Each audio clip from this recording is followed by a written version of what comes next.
বিয়ে কি ভাগ্যে লিখা থাকে? হ্যাঁ, বিয়ে ভাগ্য লিখা থাকে। যেখানে ভাগ্য আছে সেখানেই তুমি যাবা।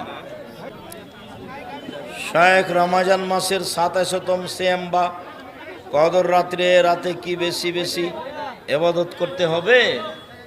শেষ দশক প্রতিদিনই বেশি বেশি ইবাদত করতে হবে। মেয়ের বাবারা সরকারি চাকুরিজীবী ছাড়া বিয়ে দিতে চায় না, এই বিষয়ে আপনি দয়া করে কিছু বলেন।